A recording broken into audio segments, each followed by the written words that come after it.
Bom dia a todos. Vamos aqui para a nossa última aula.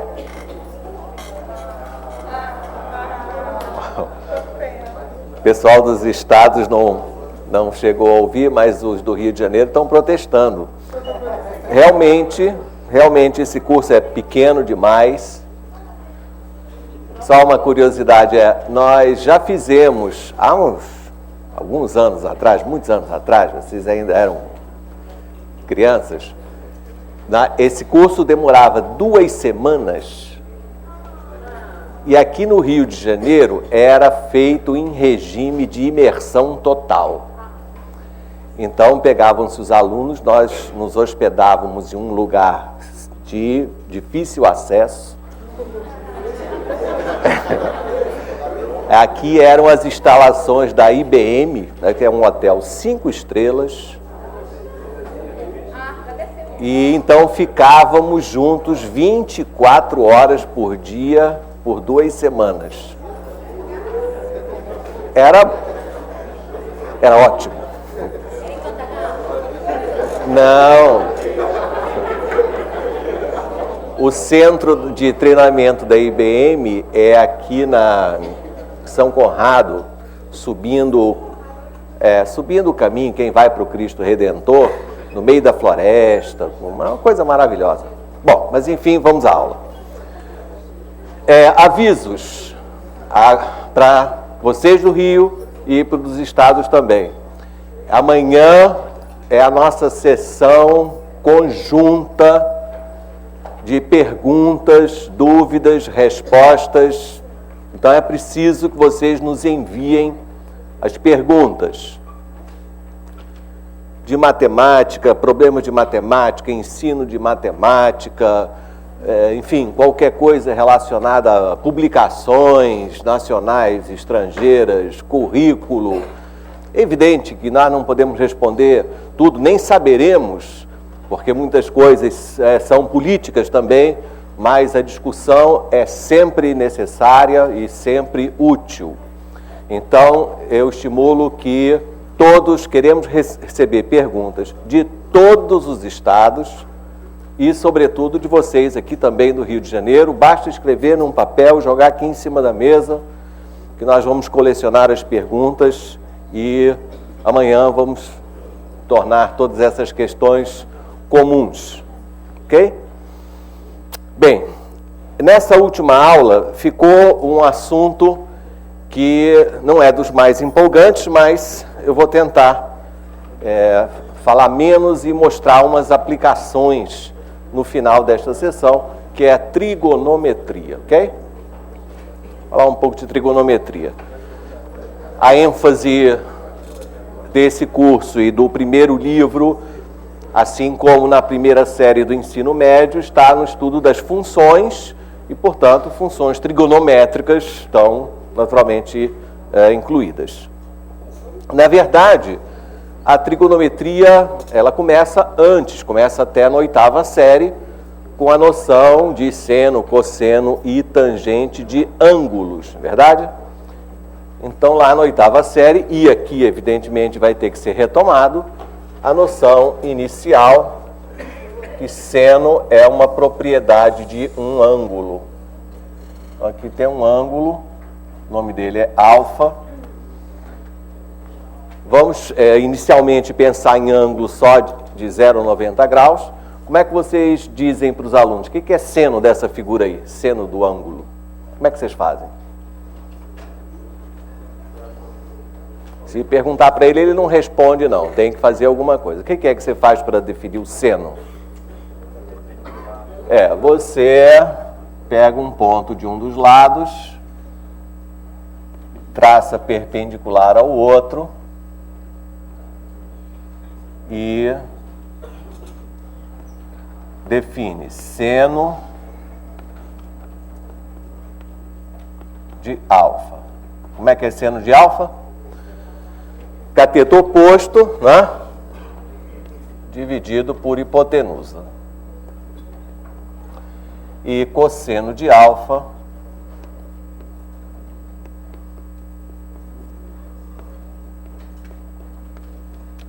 cateto adjacente sobre hipotenusa. Agora, por que essa definição faz sentido? Porque eu tomei aí uma arbitrariedade, né? Eu escolhi um ponto P, tracei a perpendicular e fiz esse decreto. Aquelas razões ali se chamam seno e cosseno do ângulo. É perfeitamente natural que o aluno pergunte, mas espera aí, se eu escolher um ponto P num outro lugar, então o seno vai ser diferente, o cosseno também? É uma dúvida que precede, né? Por que essas razões definem realmente e são sempre as mesmas para qualquer escolha de P? Por exemplo, se o aluno escolhesse P' nesse lugar aqui, e se ele calculasse, olhando para o triângulo maior, se ele calculasse P', Q' dividido por O', ele acharia o mesmo valor que essa razão?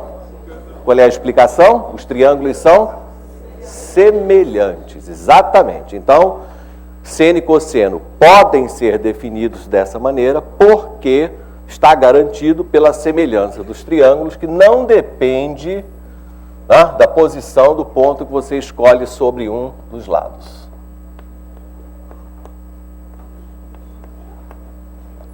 Excelente. Diga. É possível também usar a multiplicação que é mandar uma questão da proporcionalidade? Ah, sim. Olha só. Uma coisa puxou a outra, não é? Exatamente. Se você dobra OP, então OQ também dobra. Não é? Se você triplica OP, OQ também triplica.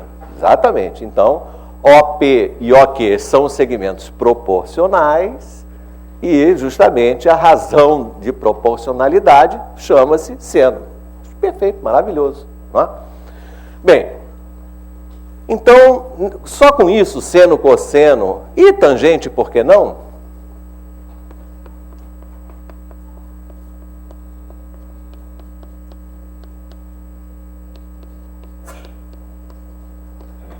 Cateto oposto sobre cateto adjacente. Não, OP não, é PQ. PQ sobre OQ.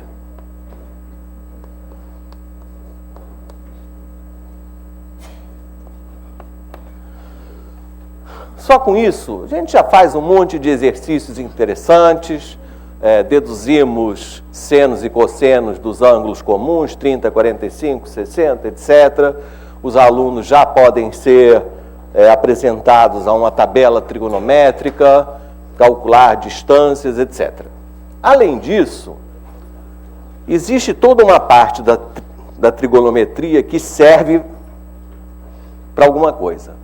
É a parte de calcular, de medir, principalmente distâncias inacessíveis. Não é? Qual é a largura daquele rio? Que altura tem aquela montanha? Não é? Então, diversos problemas bastante simples e muito interessantes podem ser feitos nessa questão de medidas inacessíveis. Com uma fita métrica e um instrumento que meça ângulos, isso é possível ser feito e é bastante útil e interessante.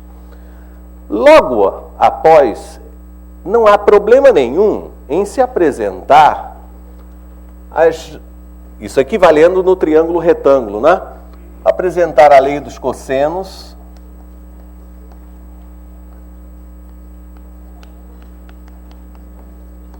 e a lei dos senos.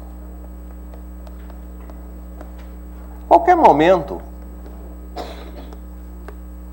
aí você vai dizer assim, mas espera aí, se eu vou tratar de triângulo, um triângulo qualquer, então eu vou ter, evidentemente, um triângulo obtusângulo, e aí eu vou ter um seno de um ângulo maior que 90 graus, que essa definição não permite explicar. Está perfeitamente correto. Aqui a gente entende o que é seno, cosseno e tangente para ângulos entre 0 e 90 graus. Porém, não há também o menor problema em você simplesmente definir ir até 180 graus da seguinte forma.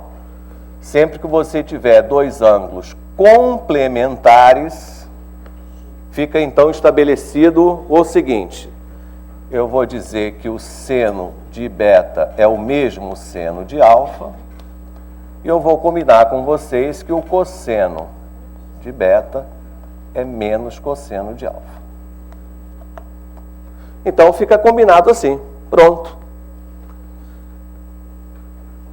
Eu já tenho então senos e cossenos até disponíveis para usar nos nossos triângulos. E daqui a pouco, quando isso ficar mais geral, diga. Alfa mais beta igual a 90. Não. Você falou complementar. Eu falei complementar? Desculpe, suplementar. Se eu tiver dois ângulos suplementares, cuja soma seja 180 graus, defina dessa forma. Então, se aparecer um ângulo de 120 graus, então o seno de um ângulo é a mesma coisa que seno do suplemento. Tá? Fica combinado que seno de 120 graus é igual a seno de 60 graus. E fica combinado, que o cosseno de um ângulo é menos o cosseno do seu suplemento. Então, o cosseno de 120 graus passa a ser menos o cosseno de 60, e basta essa definição para que você possa fazer mais uma enorme quantidade de exercícios. Um comentário que o Wagner está fazendo isso exatamente para que a lei dos cossenos e a lei dos senos funcione para qualquer tipo de triângulo. Isso é exatamente o que é necessário para fazer com que elas funcionem. E não há necessidade de mais nada. Para você usar a lei dos cossenos, não fique pensando, eu tenho que olhar para a circunferência trigonométrica. Não, para a lei dos cossenos, basta isso. Bom, é claro, então, que a gente tem que prosseguir e tratar do outro aspecto da trigonometria, que são as funções trigonométricas. As funções trigonométricas são funções que levam os mesmos nomes, seno, cosseno, tangente, e são funções de R em R. Seno é uma função de R em R. Isso, os alunos, se não forem bem instruídos, vão ter dificuldade de entender, por exemplo, o que significa seno do número 2. Porque seno de um ângulo está claríssimo. Mas o que é seno do número 2? Seno do número menos raiz de 5. Então é isso que vai ser feito aqui. Então são as funções.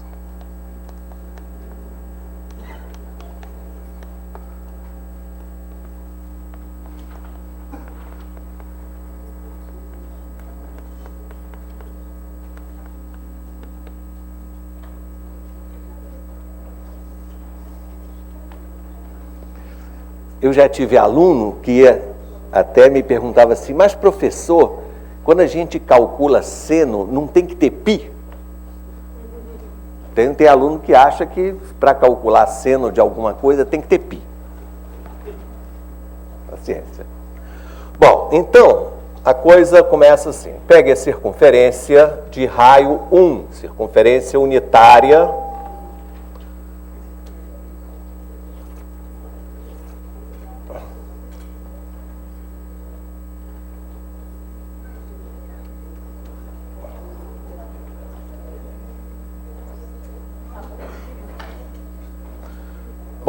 Nessa circunferência, vamos fazer algumas convenções. Esse ponto do lado direito, que é o ponto 1, 0, vai ser chamado de origem. Tá? Então, nós vamos brincar de andar sobre essa circunferência.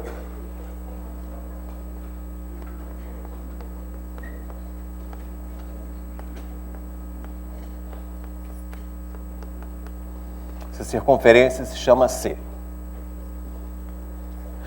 É preciso estabelecer um sentido de percurso, e a tradição é escolher o sentido anti-horário como positivo.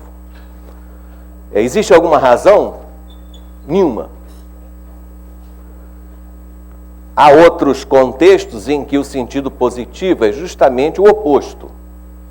Alguém sabe dizer uma situação que use circunferência em que o sentido positivo é o contrário desse? É o relógio. Bom, Eu não tinha cara de decepção, porque eu não tinha pensado nesse exemplo tão besta, o relógio.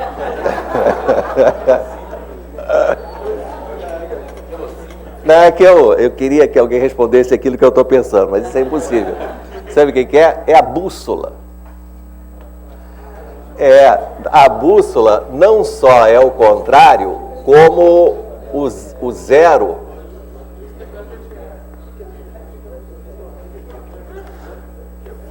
é lá em cima. Então, quando o avião assim diz que ele vai sair, vai tomar, digamos, a rota 110, quer dizer que ele vai andar mais ou menos nessa direção assim. Então, a bússola é uma circunferência trigonométrica com outras convenções, né? A origem é lá em cima, o sentido positivo é o contrário, etc. Às vezes, quando o piloto se engana, o avião cai. Nós tivemos um caso de um avião da VASP que aterrissou no meio da floresta amazônica, porque o piloto, no lugar de rota 270, digitou rota 27. E aí, pois é, o combustível acabou, ele caiu. Já tem um tempão isso, né? Mas aconteceu. Bom, enfim. Aqui do lado, eu vou pegar os números reais. Tá? 0.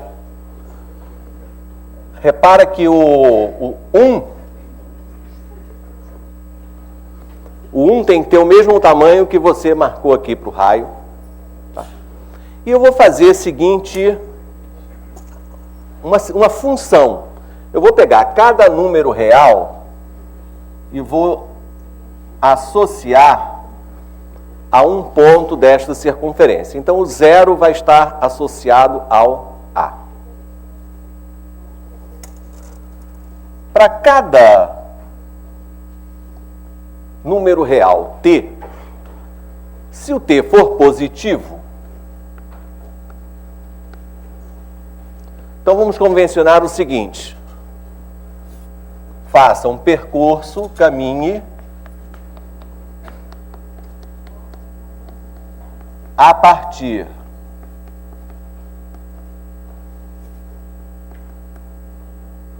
de A no sentido positivo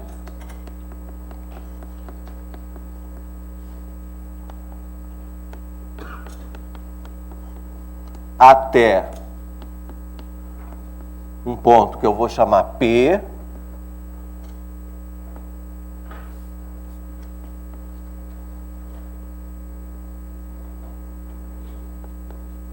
de forma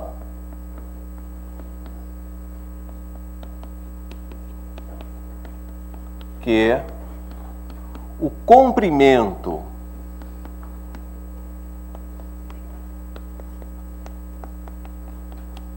do arco AP seja T.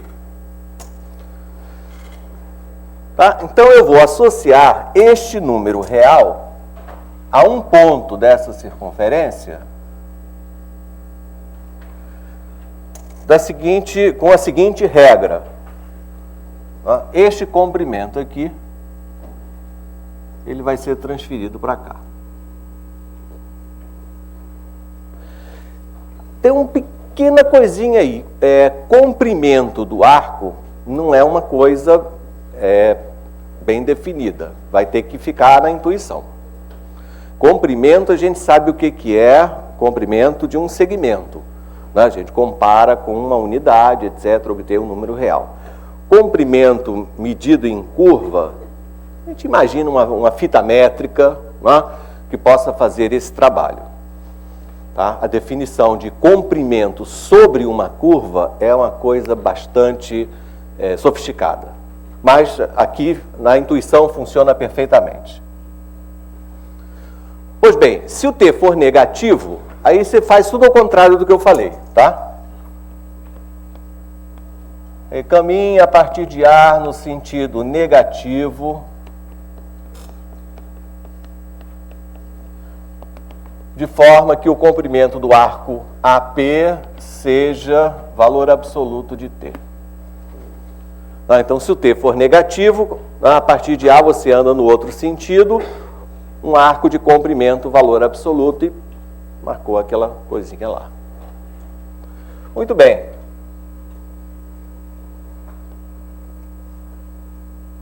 Esse ponto P tem duas coordenadas, não é?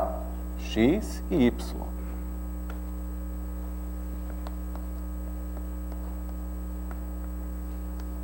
Aliás, nessa circunferência, não é, que é a circunferência unitária, ela tem a equação x ao quadrado mais y ao quadrado igual a 1, que não é nada demais, nem precisa conhecer geometria analítica para isso. Nada mais é do que, quem sabe, o teorema de Pitágoras.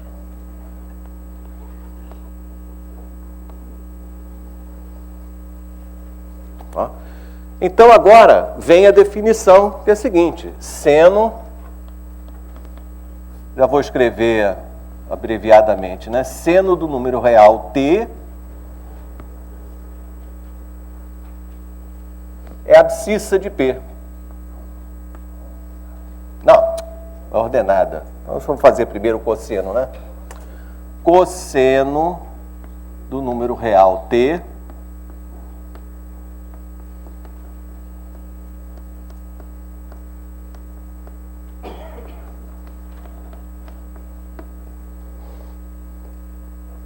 tá? Então, T é um número real mesmo. É um número que está aqui, pode ser o número que você quiser, 0,38, pode.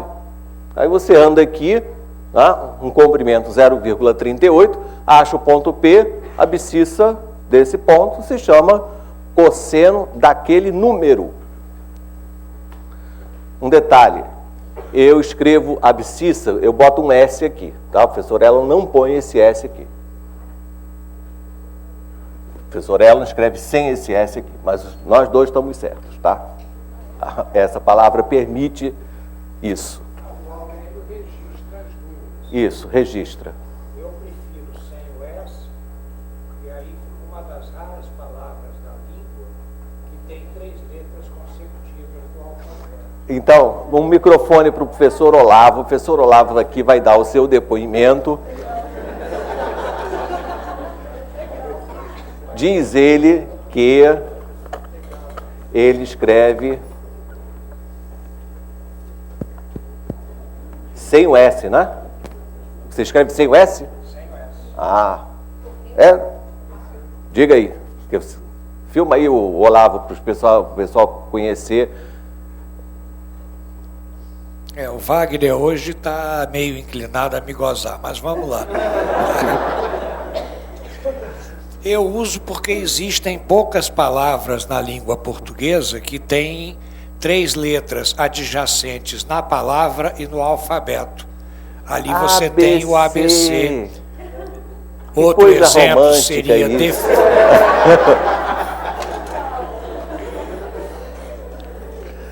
Maravilha. Sai procurando por aí defeito, monopólio.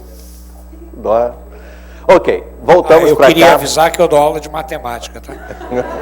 Nas horas vagas, não é? Pois é.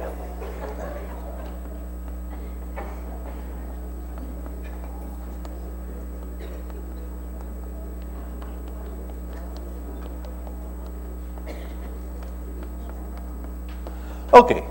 Então, ficamos combinados assim. Quero que vocês reparem. Bom, eu quero falar o seguinte: essa função que faz essa transferência, ela é conhecida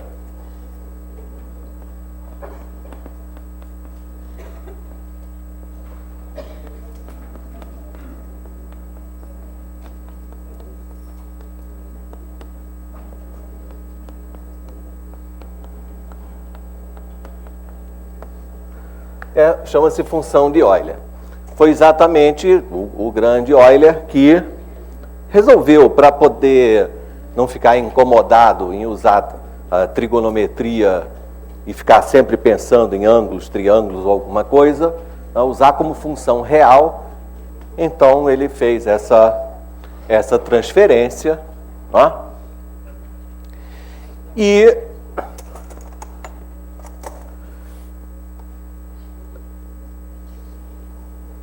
vocês vão observar uma coisa interessante, que é o seguinte: o que a função de Euler faz é imaginar que essa reta aqui seja um barbante infinito, em que você pegou o zero, colou no ponto A, e a parte positiva dessa reta, desse barbante, você enrolou na circunferência neste sentido, e a parte negativa você enrolou no outro sentido. É exatamente igual a um carretel. Então, dessa maneira, enrolando a reta na circunferência, com o zero grudado no ponto A, parte positiva nesse sentido, parte negativa no outro, então aí a coisa começa aí.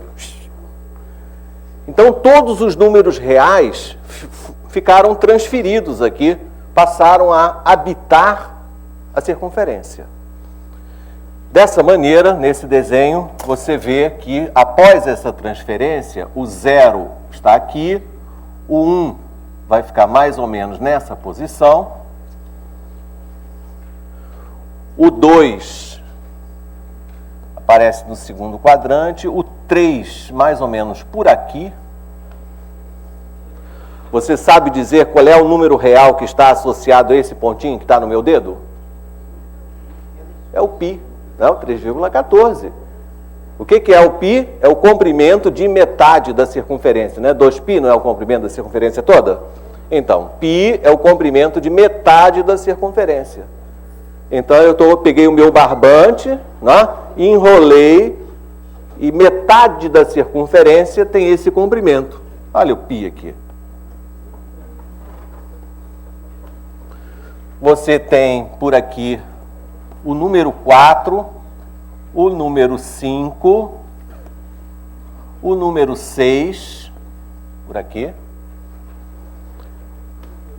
Então, esse é o efeito visível da transferência dos números reais para a circunferência unitária. E o troço vai embora.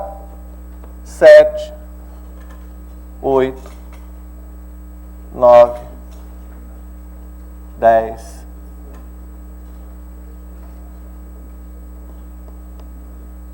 11, que é aqui pertinho, 12.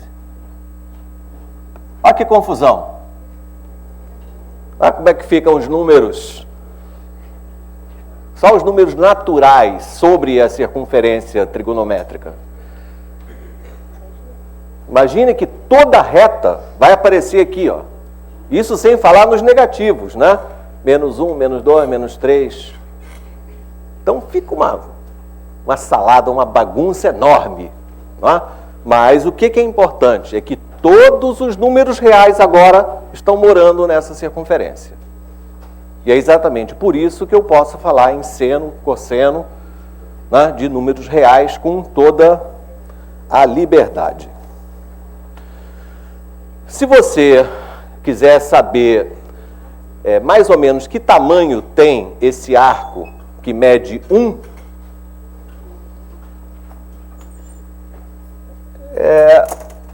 fazendo as contas, em graus, o arco de 180 graus tem comprimento π. Então, o arco de 180 graus tem um comprimento aproximado de 3,1415 e tal. Então, se eu tiver um comprimento 1, isso corresponde a uma certa quantidade de graus, evidentemente. Então, o comprimento 1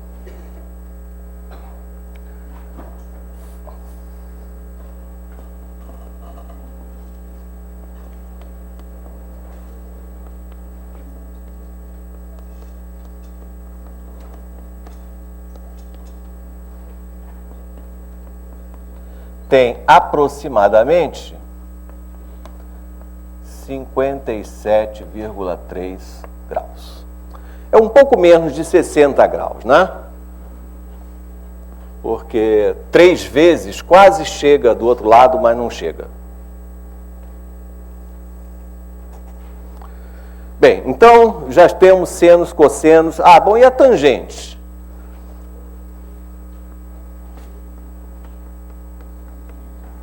A tangente,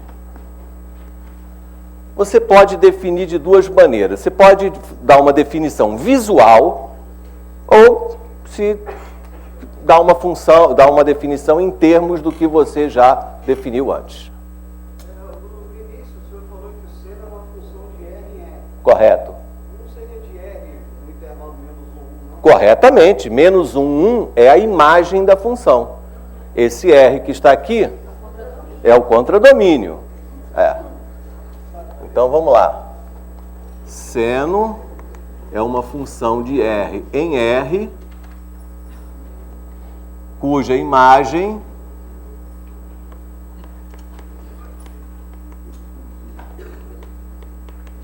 é realmente o intervalo -1, 1. Se você definir seno como uma função de R no intervalo -1, 1, aí você fez com que a função seja sobrejetiva.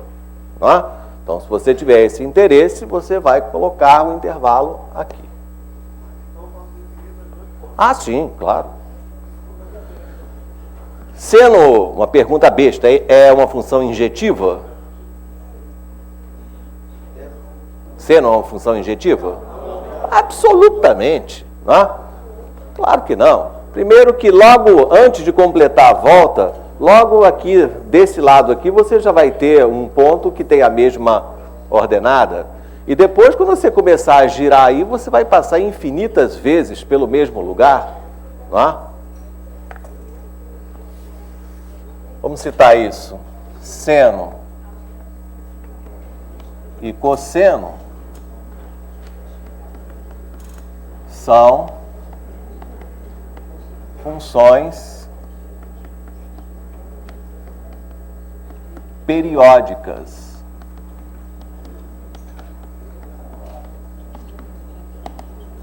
Seno de x mais 2π, em particular, é seno de x.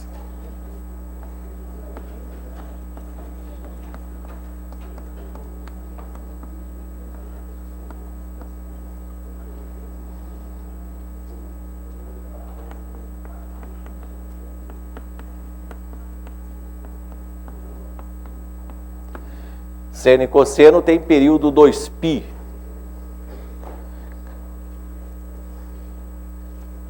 É claro que você pode escrever, por exemplo, que seno de x mais 4π é igual a seno de x, tá certo? Seno de x mais 20π é o seno de x. Tá? Porém, 2π é o menor número positivo que tem essa propriedade. Né? Seno de x mais ele é igual ao seno de x. Então, esse cara é o que se chama o período dessa função, função que se repete. Portanto, se eu fizer um gráfico, aliás, me pediram não esquecer de fazer gráfico, então, vamos fazer gráfico logo de uma vez. Basta fazer num intervalo correspondente a um período, porque o resto é só uma mera repetição, né? Para um lado ou para o outro. Então, vamos fazer gráfico de seno e cosseno aqui, logo de uma vez.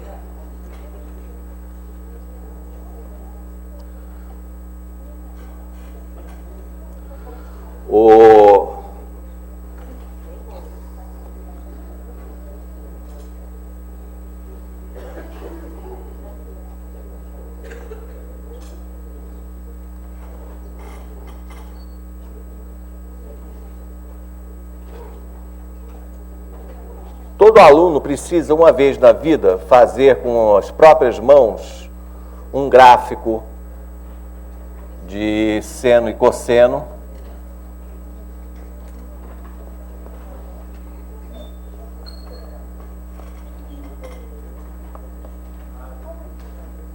e sentir como é a forma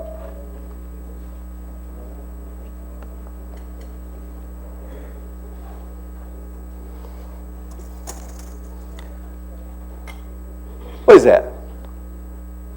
Lembrando que seno, não é? Então é visível na ordenada de um ponto dessa circunferência, partindo da origem, né, do ponto A, ou seja, do número 0, a ordenada desse ponto é 0.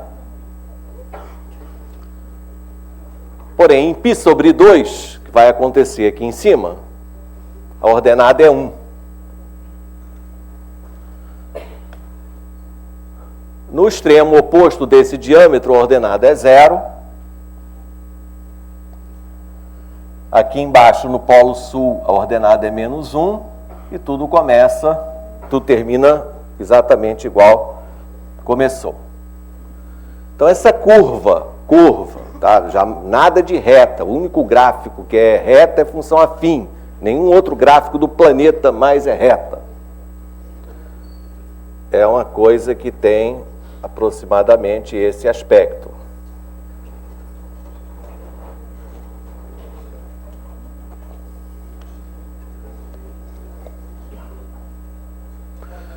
Recomendações. Quando você for construir um gráfico, você colocou alguma coisa para representar a unidade no eixo Y, né?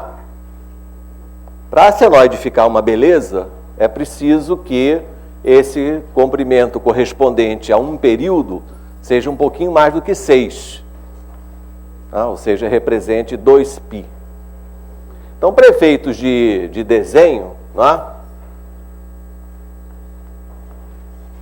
Se você tiver em centímetros, 1,6 para cada comprimento desse, dá uma aparência final bastante razoável.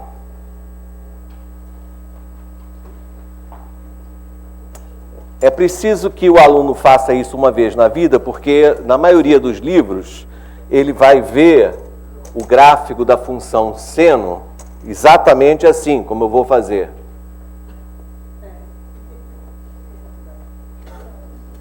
E, por favor, o gráfico do seno não é isso aqui. Tá? É isso assim. Vocês todos já estudaram um pouquinho de cálculo, né? O seno, quando ele sai da origem, ele sai a 45 graus. Quando ele corta o eixo de novo, ele incide a 45 graus. Ok?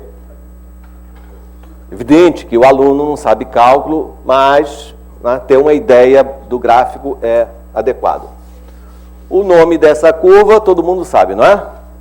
Como é que é o nome dessa curva? É a senoide.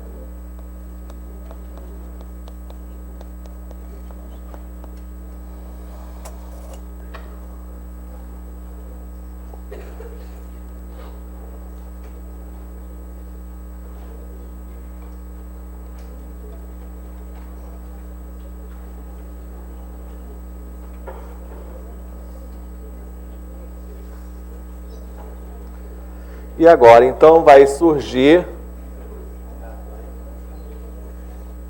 o companheiro do seno,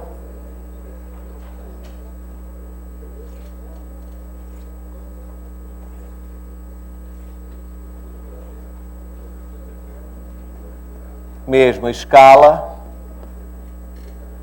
Pode fazer superpondo, fica bonito também. E várias propriedades você pode descobrir.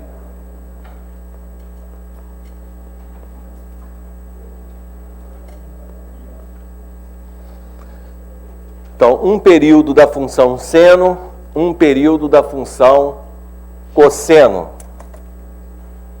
Cosseno é abscissa, então, no ponto A, que corresponde ao número real 0, a abscissa é 1.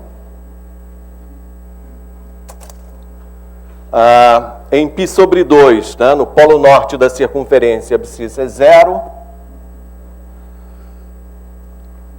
Em π, do extremo oposto, a abscissa é menos 1.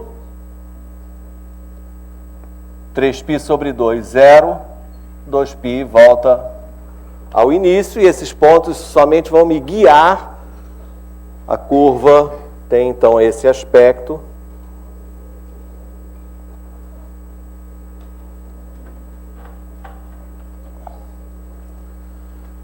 Um período do cosseno. Nesse ponto, é importantíssimo explorar o que os alunos estão vendo em termos de intervalos em que a função é crescente, decrescente, máximo, mínimo, os zeros da função, né? Por exemplo, o aluno pode perfeitamente concluir que os zeros dessa função estão nos múltiplos de π, né? Os múltiplos de π que nós escrevemos kπ, né? K representando sempre um número inteiro qualquer. No caso do cosseno,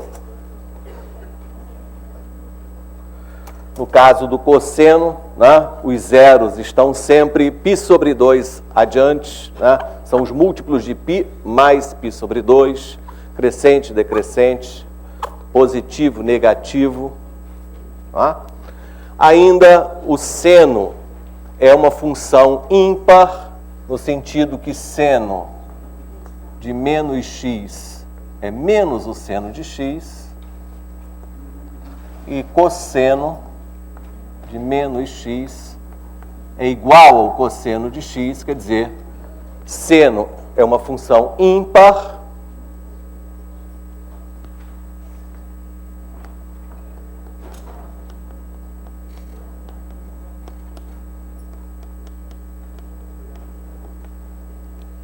e cosseno uma função par.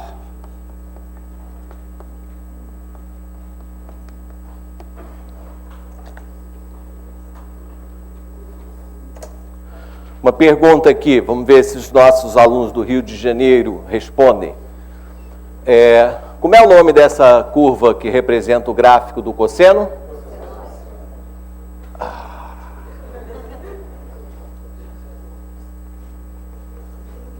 Senoide. Essa curva é a senoide. Ué, que maluquice é essa? Não é maluquice nenhuma. Maluco é você chamar isso de cossenoide.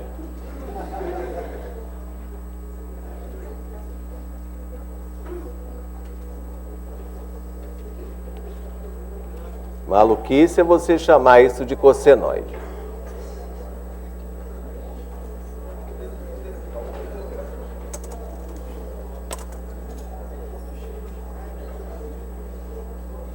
O que acontece é que você está sendo enganado nessa pegadinha, porque você só está vendo um pedaço de uma curva infinita.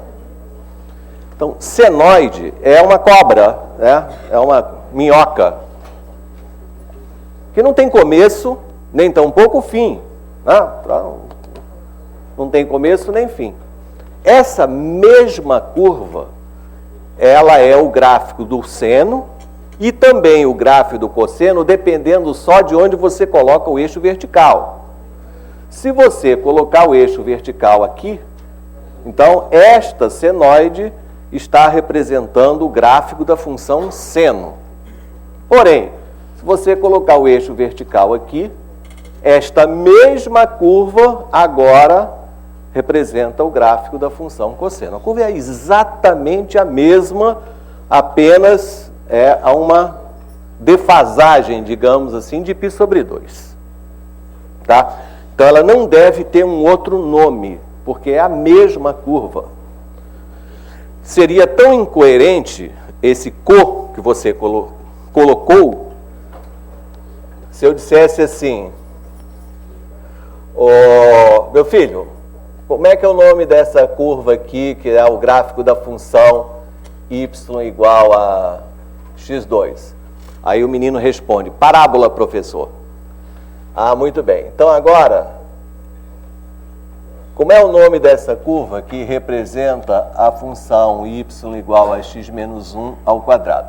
Aí o aluno responde: coparábola. Mudou de posição, é co. coparábola. Esta é uma circunferência, todas as outras são cocircunferências. Sabe que a gente está brincando aqui um pouco, mas é preciso enfatizar que não são coisas diferentes. É exatamente a mesma coisa.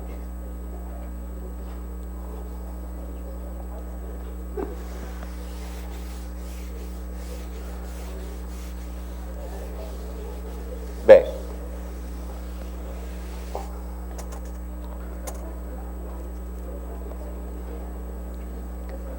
a tangente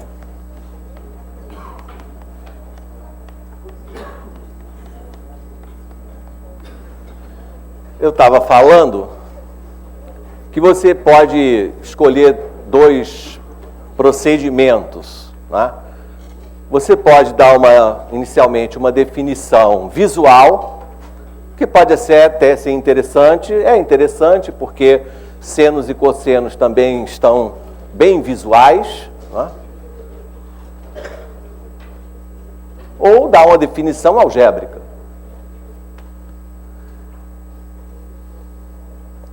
A definição geométrica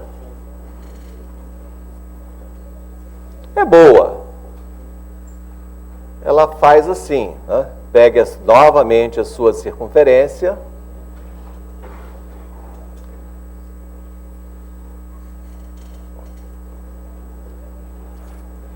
e sabe aquela reta real que estava longe? Bota ela coladinha aqui, ó.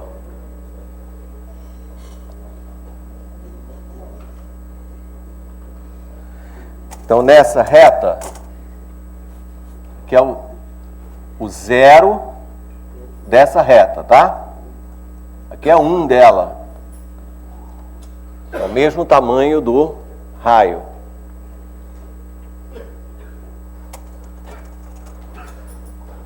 Aí você tem esse pontinho P, né?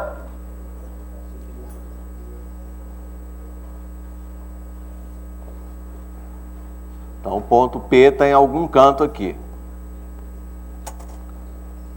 O comprimento deste arco é o T.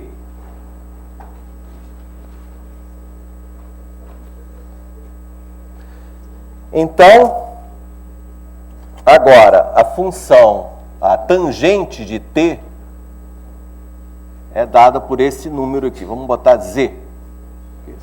Essa ordenada aqui. Então, trace uma reta do centro da circunferência, passando pelo ponto P. Como é que foi obtido o ponto P? Assim, eu tinha um número real T, transferi esse comprimento para a circunferência. Então, sobre a circunferência, eu tenho um arco de comprimento T, se T for positivo, ou módulo de T, se T for negativo. Traço uma reta passando por O e P, encontro Z. Então, a definição é Z, chama-se tangente de T.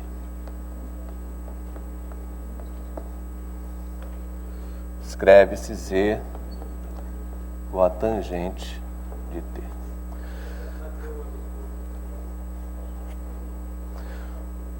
Duas coisinhas. Já aparece aqui no nosso país em concursos tangente de T escrito assim, tá? Paciência, é a influência dos nossos irmãos aí do norte, aí dos computadores. Enfim, mas não, já está sendo... Estamos sendo invadidos aqui no nosso idioma. É assim mesmo.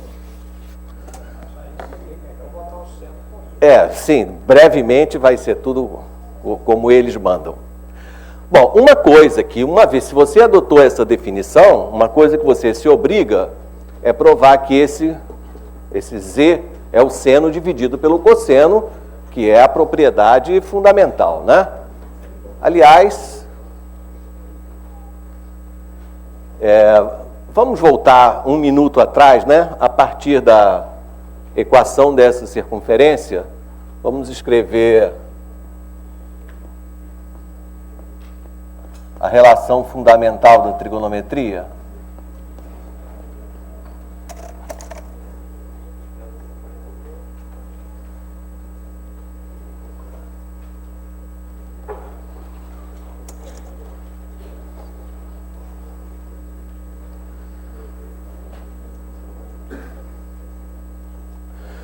Como é que a gente prova que aquele número z lá longe é o seno dividido pelo cosseno, hein?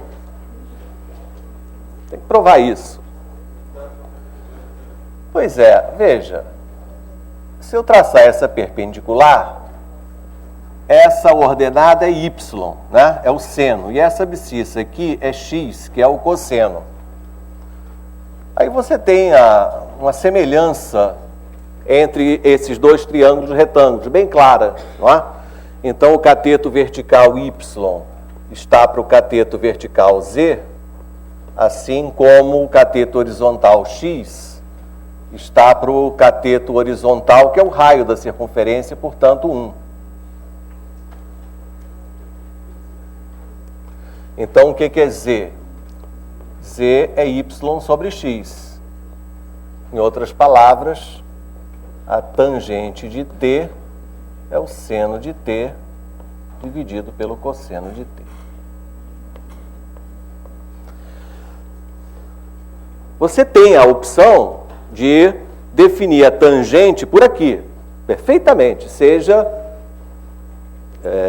a função tangente do número real t, seno sobre cosseno. Bom, é claro que enquanto que seno e cosseno estão definidos para todo real, a tangente não está, não é? Então, qual é o cuidado que a gente tem que tomar? Esse ponto P, evidentemente, não pode parar aqui em cima, né? Porque senão essa reta OP sai paralela, aí não vai encontrar lá, não vou achar ninguém aqui nesse eixo, concorda? Então, o ponto P não pode nem estar aqui em cima, nem pode estar aqui embaixo. Portanto, né, para que tudo isso aí faça sentido, o nosso T tem que ser diferente de quê, hein? O cosseno não pode ser 0. Quer dizer, então eu não posso ter nenhum número desse tipo. Π sobre 2, não pode. 3π sobre 2, não pode. 5π sobre 2, também não pode. Né? Que números são esses? Π sobre 2 mais múltiplos de π. Isso, não pode ser igual a π sobre 2 mais múltiplos de π. A letra K, aqui quando a gente fala na trigonometria, é sempre um número inteiro, combinado? Bom. Olha, claro, eu não falei nem 10% do que eu pretendia, mas para os exercícios da tarde, eu vou ainda fazer umas outras coisas, eu vou precisar que vocês recordem aquelas fórmulas de seno de A mais B, seno de A menos B, sabe? Fórmulas de adição? Seno A, cosseno B, cosseno A? Muito bem. Tem no livro, inclusive com uma demonstração bem simples, se você quiser recordar, dê uma olhadinha, porque eu não ia falar, mas não deu. Mas os exercícios vão precisar delas. A gente diz assim, puxa, tá certo que a lei dos senos, lei dos cossenos, tem aplicações muito concretas e imediatas, mas afinal de contas, esses gráficos, essas coisas, onde é que isso entra em algum outro lugar que não seja só no estudo da trigonometria? Bom, a seguir, depois que o aluno entrar para a faculdade, enfim, essas coisas serão absolutamente fundamentais nos cursos de cálculo. Quem for fazer as suas engenharias, idem. Quem for fazer matemática, mais ainda. Mas existe um ponto em que isso daí está na nossa vida, que é o seguinte, é a questão do som. O som se propaga no ar, no meio, né? Preciso ter um meio. No vácuo o som não se transmite, porque a transmissão do som se dá quando, pelas diferenças de pressão, né? Nessa região, mais pressão, na região seguinte, menos. Então, essa sequência de regiões mais comprimidas do ar e menos comprimidas do ar é que fazem com que a nossa membrana auditiva vibre, e isso, nós entendemos isso como som. E aí nós ouvimos, nós falamos. Portanto, todo som, tudo que a gente ouve, pode ser descrito por algum gráfico, né? As regiões de maior pressão, o gráfico está lá em cima, região de menor pressão embaixo. Portanto, todo som, tudo que a gente ouve tem uma fotografia que é um gráfico. Aí vem qual é a diferença, por exemplo, entre o que você está ouvindo, as minhas palavras, e música, por exemplo. Eu não estou cantando, estou falando. Falar e cantar são coisas que você ouve, mas distingue. Não, fulano está cantando, ou fulano está falando. Qual é a diferença se eu fosse olhar um gráfico da minha fala e um gráfico de alguém cantando? Não é? Qual é a diferença entre música e ruído, em outras palavras? A diferença é a seguinte, é que o que nós chamamos de música é quando o som tem um gráfico periódico. Os gráficos periódicos nós entendemos como música. E aqueles não periódicos simplesmente são ruídos, agradáveis ou não. Então, vamos mostrar uma coisa. Vou mostrar uma coisinha aqui. Como é que todo gráfico... Você sabe o seguinte, sabe que esse gráfico aqui, portanto, isso pode ser ouvido. Eu vou mostrar que som tem esse gráfico aqui.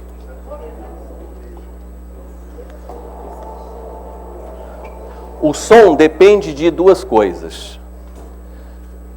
Depende dessa altura, se chama amplitude.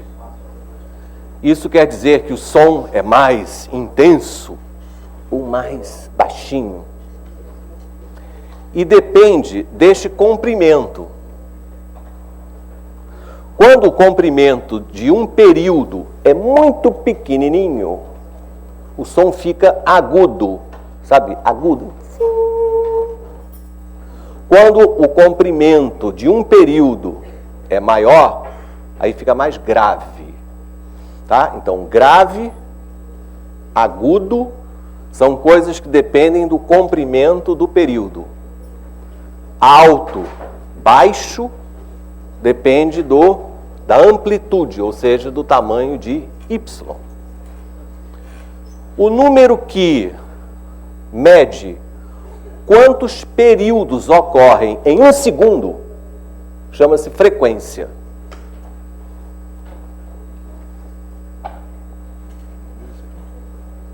Ele estava funcionando.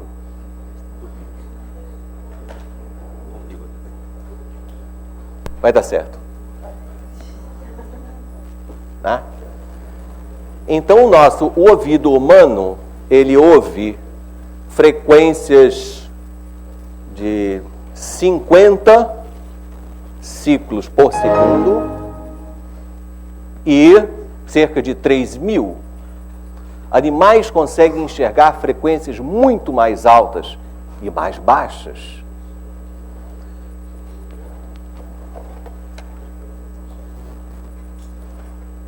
O que você vê aqui são 3 termos de uma sequência de senos.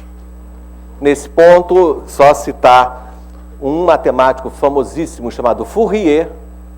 Ele descobriu um teorema importantíssimo, que toda função periódica pode ser aproximada, muito bem aproximada, por uma série de senos e cossenos adequados.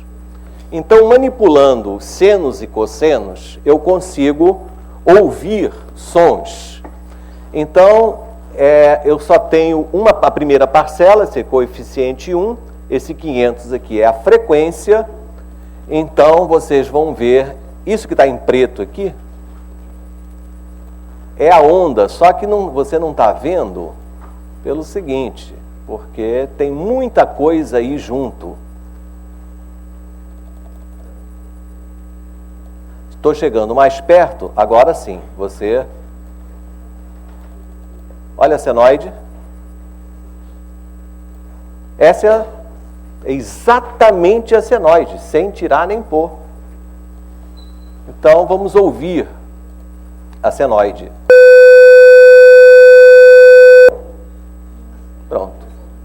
O que acontece se eu, de 500, aumentar para 600, aumentei a frequência, quer dizer, agora está tudo mais comprimido.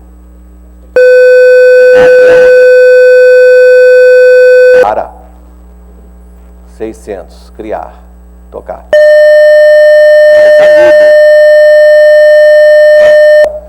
Eu posso, agora vamos inventar, vamos fazer música aqui. Certamente tem alguns de vocês que são ligados à música e têm contato com o instrumento.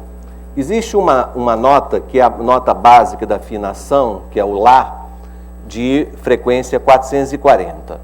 Eu vou acrescentar a esse Lá uma outra nota que combina muito com ele, que é o Dó sustenido, fazendo o que a gente chama uma terça maior. O Dó sustenido tem frequência 554 aqui, que eu calculei.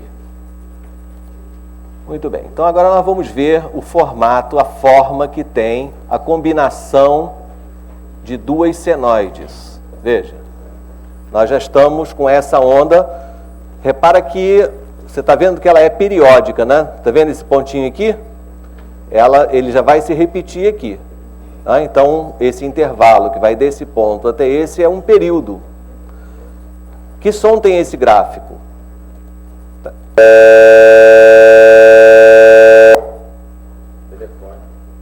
Pois é. Vou mais. Eu vou fazer um acorde perfeito com 3 notas. Lá, Dó sustenido, Mi.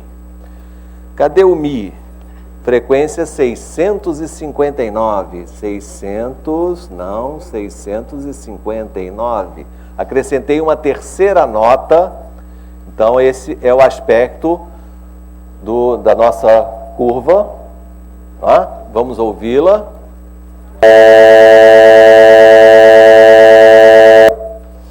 Então, tudo que você desenha, no fundo, tem som.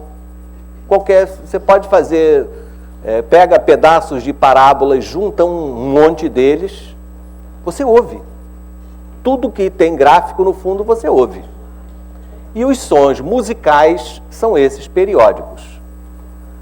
Para terminar, eu quero dizer o seguinte, que esse é um campo profissional vastíssimo.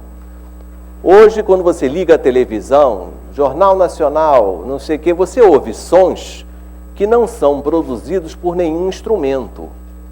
São sons que são criados matematicamente, assim, impossíveis de reproduzir em qualquer instrumento. Eles são criados a partir de uma série de Fourier correspondentes.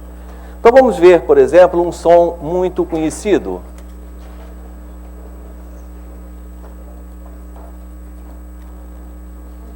Bom, você está vendo um borrão aqui, é claro, você está vendo tudo muito comprimido.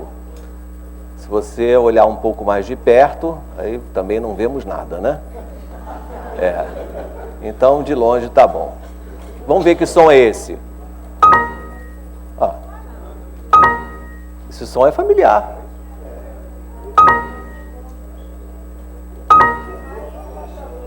Ou seja, este som foi criado matematicamente. E, finalmente, eu tenho um arquivo de vários aqui. Vamos ver se você conhece esse som. Está vendo esse som aqui? Feio, né? A cara dele, não é horrível? Agora você vai ouvir. Todo mundo conhece esse som. Quer ver?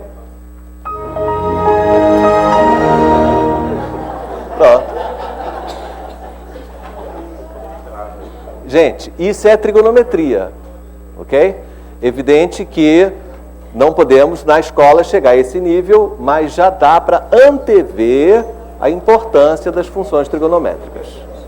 Obrigado.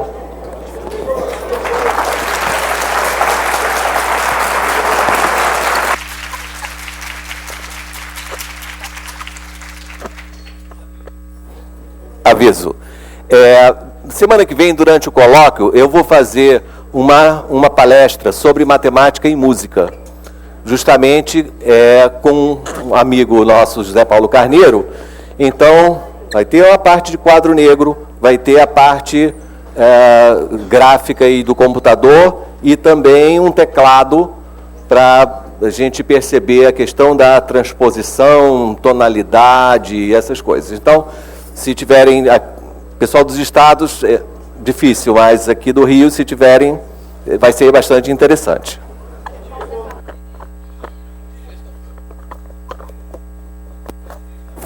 Sexta-feira da semana que vem. Horário à tarde. 4h30 da tarde, coisa assim. Tá?